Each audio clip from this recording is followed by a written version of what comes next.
কোনো ব্যবসায়িক মিডিয়াম নয়। এটা যারা মাথায় রাখতে পারবে কেবল তাদের দ্বারাই সক্ষম হবে ব্যাংক ওয়ারে জয়লাভ করা। এবার মিডিয়াম প্রসঙ্গে আসা যাক। উপরে এতক্ষণ আমি আপনাদেরকে ইন্টারনেটকে ব্যবসা হিসেবে নেওয়ার জায়গাগুলো সম্পর্কে জানিয়েছি। যেসব ব্যবসায়িক প্রোডাক্টের উচিত ইন্টারনেটকে ব্যবসা হিসেবে গ্রহণ করা, সেগুলোর মধ্যেও বেশ কিছু প্রোডাক্টের ব্যাপারে জানতেন আপনি। এখন মিডিয়াম নিয়ে কিছু বলা যাক। ইন্টারনেট যদি আপনার কাছে মিডিয়াম হয়ে থাকে তাহলে আপনি নিজের অফলাইন ব্র্যান্ডের নামই ইন্টারনেটে ব্যবহার করতে পারবেন। এতে কোনো সমস্যা হবে না। আপনি ঠিকঠাক নিজের ব্যবসা চালিয়ে যেতে পারবেন। রেডিও, নিউজ পেপার, টেলিভিশনকে ব্র্যান্ডগুলো যেমন মিডিয়াম হিসেবে ব্যবহার করে থাকে, আপনিও ইন্টারনেটকে তেমন মিডিয়া হিসেবে ব্যবহার করলেও তখন কোনো সমস্যা হবে না, কারণ আপনার ব্র্যান্ডটি ইন্টারনেটকে একটি মিডিয়া হিসেবে ব্যবহার করার ডিমান্ড ক্রিয়েট করে, ব্যবসা হিসেবে ব্যবহার করার জন্য নয়। আপনি এক্ষেত্রে ইন্টারনেটকে মিডিয়া হিসেবে ব্যবহার করে নিজের ব্র্যান্ডের সব কার্যক্রম চালিয়ে গেলেই সবচেয়ে ভালো ফলাফল অর্জন করতে পারবেন। ব্যবসায়িক জায়গা থেকে সত্যি বলতে ইন্টারনেট আপনার জন্য বেশ ভালো একটা ইনফরমেশন মিডিয়াম। এটা আপনার ব্যবসায়িক ব্র্যান্ডের জন্য একটি ইলেকট্রনিক লাইব্রেরি হয়ে উঠতে পারে যদি আপনি তা বানিয়ে নেন। আপনার নানা ধরনের ব্যবসা থাকতে পারে, নানান সার্ভিস আপনি সরবরাহ করতে পারেন কাস্টমারের জন্য। কিন্তু বর্তমান সময়ে বহু কাস্টমারের আনাগোনা থাকে নেটের জগতে। Crore crore কাস্টমারই internet user. আপনাকে এই জায়গায় তাই নিজেদের একটা অবস্থান রাখতে হবে শক্তিশালীভাবে। হতে পারে আপনার নেক্সট কাস্টমার বা সার্ভিস গ্রহীতা আপনি পেতে পারেন ইন্টারনেট থেকে। এখন প্রশ্ন হচ্ছে কিভাবে এটা করা সম্ভব। এক কথায় বললে আপনার নিজস্ব ব্র্যান্ডটির ওয়েবসাইট তৈরি করে সব প্রকার ইনফো অ্যাড করার মাধ্যমে এটা করা সম্ভব। আপনার ব্র্যান্ডের প্রোডাক্ট বা সার্ভিস যাদের গ্রহণ করা দরকার তারা ওয়েবসাইটে ঢু মেরে আপনাদের ব্যাপারে জেনে নিতে পারবে। Product, price, delivery date, quality, colour, size, customer testimonial ইত্যাদি নানা বিষয়ে জানার জন্য ওয়েবসাইট আপনার জন্য উত্তম একটা ব্যাপার। কাস্টমারদেরকে তখন আর কষ্ট করতে হবে না, তারা সরাসরি আপনার ওয়েবসাইটে প্রবেশ করবে। তারপর নিজেদের মন মতো ব্রাউজ করে প্রয়োজনীয় সব জিনিসপত্র খুঁজে নেবে। কাস্টমারের নানা ধরনের প্রশ্ন থেকে নিজেদেরকে মুক্ত করার জন্য ওয়েবসাইট হতে পারে সবচেয়ে ভালো একটা উৎস। অফলাইনে কেনাকাটা করার সময় প্রায়ই কাস্টমার নানা ধরনের প্রশ্ন জিজ্ঞেস করে প্রোডাক্ট এবং সার্ভিস নিয়ে। এসব ব্যাপারে তথ্য যদি ওয়েবে গোছানো থাকে তাহলে কাস্টমাররা সহজে সব কিছু জেনে নিতে পারে ওয়েবসাইট ঘেঁটে। পরবর্তীকালে তারা যখন কেনাকাটার জন্য অফলাইন মার্কেটে এসে হাজির হয় অথবা কোনো সার্ভিস নেবার জন্য আসে তখন স্বাভাবিকভাবেই এত প্রশ্ন তারা রিটেইলারকে জিজ্ঞেস করবে না। ওয়েবসাইট সাজানোর ক্ষেত্রে আপনাকে অবশ্যই সিম্পলিসিটির পরিচয় দিতে হবে। সব কিছু কঠিন করে তুলবেন না, কঠিন করলে এটা আপনার জন্য ক্ষতির কারণ হয়ে যাবে। মানুষ সব সময় সহজ জিনিস পছন্দ করে, বাস্তব জগতে হোক কিংবা অনলাইন জগতে। তারা সব সময় সহজ জিনিস চায়।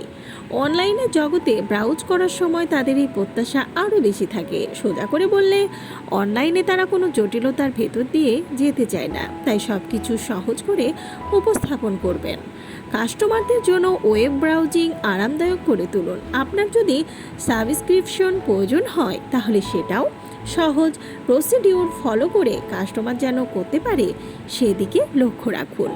নিউজ উইকের কথায় উদাহরণস্বরূপ ধরা যাক, নিউজ উইকে সাবস্ক্রিপশন নিতে হলে newsweek.com-এ প্রবেশ করতে হবে। তারপর নিজের অ্যাড্রেস, নাম, ক্রেডিট কার্ড ব্যবহার করে সাবস্ক্রিপশন করা যাবে। একদম সহজ একটা প্রসিডিওর। একই প্রসিডিওর আপনি নিজের ওয়েবসাইটে চালু করতে পারেন। ইন্টারনেট জগতে এভাবে সাবস্ক্রিপশন চালু রাখার একটা সুবিধা হলো কোনো ফোন কল, কার্ড, স্ট্যাম্প ও পোস্ট অফিস সংক্রান্ত ঝামেলা ছাড়াই সাবস্ক্রাইব করা সম্ভব হয়। ওয়েবসাইটের এই সুবিধা আপনাকে অবশ্যই নিজের ব্যবসায়িক ব্র্যান্ডকে এগিয়ে নেওয়ার কাজে লাগাতে হবে। এখানে একটা ব্যাপার লক্ষ্য করুন, ইন্টারনেটের মাধ্যমে সাবস্ক্রিপশন চলমান রাখা হলেও কিন্তু প্রোডাক্টের কোনো পরিবর্তন হয়নি। নিউজ উইক পত্রিকা এখনও ইউএস পোস্টাল সার্ভিস কর্তৃক প্রতি সপ্তাহে সরবরাহকৃত একটি পত্রিকা, যদিও এটির সাবস্ক্রিপশন নেওয়া হচ্ছে অনলাইনে। তার মানে নিউজ উইক কর্তৃপক্ষ ইন্টারনেটকে ব্যবহার করছে তাদের কার্যক্রমে সাহায্য করার একটি টুল হিসেবে। ইন্টারনেট ব্যবহার করার কারণে নিউজ উইকের গতিশীলতা আরও বৃদ্ধি পেয়েছে। একই প্রক্রিয়ার আপনি আরও প্রোডাক্ট ব্র্যান্ডের কথা হয়তো জানেন, যারা নিউজ উইকের মতোই ইন্টারনেটকে স্রেফ একটি মিডিয়া হিসেবে ব্যবহার করে থাকে। তাদের প্রোডাক্ট ব্র্যান্ড যা ডিমান্ড করে, ইন্টারনেটকে তারা ঠিক সেভাবেই ব্যবহার করে। কখনো কখনো নানান ব্র্যান্ডের জন্য ইন্টারনেট হয়ে ওঠে একটি ডিস্ট্রিবিউশন মেথড। এইসব ব্র্যান্ড অফলাইনের নানা উপায়ে এবং গতানুগতিক কার্যক্রমের মধ্য দিয়ে নিজেদের ডিস্ট্রিবিউশন সম্পন্ন করে। ইন্টারনেট কখনো কখনো তাদের ডিস্ট্রিবিউশনকে রিপ্লেস করে থাকে, বিশেষ করে টেলিভিশনের সাহায্যে যেসব অর্ডার ডেলিভারি সম্পন্ন করার কাজ হয়ে থাকে সেই সব কাজ ওয়েবসাইটে রিপ্লেস করা যেতে পারে। ফোন কলের এসব কাজ ওয়েবসাইটে রিপ্লেস করার কারণে আর গতিশীল হয়ে উঠতে পারে সব কিছু। ফুল এবং পিৎজা ডেলিভারির কাজ হতে পারে এসবেরই উদাহরণ। ডেল, সিসকো এবং চার্লস শোয়াব বেশ বড় তিনটি প্রতিষ্ঠান। তাদেরকে ফোন কলের ওপর প্রচুর পরিমাণে নির্ভরশীল থাকতে হয়। নিজেদের এই নির্ভরশীলতা কমানোর জন্য তারা ওয়েবে যতটুকু সম্ভব সার্ভিস প্রদানের জন্য সক্রিয় হয়েছে। সময়ের পরিক্রমায় আমি নিশ্চিত করেই বলতে পারি তাদের ওয়েব সক্রিয়তা আরও বাড়বে। ডেল বেশ বিস্তৃত পরিসরে নিজেদের ইন্টারনেটের সাথে কানেক্টেড করে তোলার চেষ্টা করে যাচ্ছে। এটা বেশ ভালো একটা ব্যাপার। তারা প্রচুর পরিমাণ সেল করতে সক্ষম হচ্ছে ইন্টারনেট ব্যবহার করে। পুরোপুরি নিজেদেরকে ইন্টারনেটের ওপর অভ্যস্ত করতে নিশ্চিতভাবেই সময় লাগবে, কিন্তু সেই দিন বেশি দূরে নয় যখন ডেল নিজেদের সব কম্পিউটারই ইন্টারনেটের সাহায্যে বিক্রি করতে সক্ষম হবে। উল্লেখ করা দরকার, এখনই কোম্পানিটির রেভিনিউ 50% এসে থাকে ইন্টারনেট থেকে। আশা করা যায় সময়ের সাথে সাথে এই হার অনেক বাড়বে।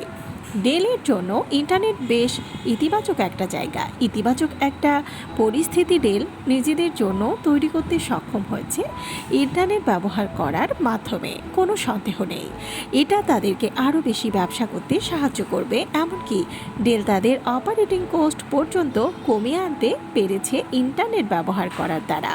5 বছর পূর্বে এর হার ছিল 15% ভাগ। বর্তমান সময়ে কমতে কমতে এটা এসে ঠেকেছে 9%। এই অতিরিক্ত বেঁচে যাওয়া খরচ ডেল তাদের অন্যান্য সেক্টরে কাজে লাগাতে পারছে।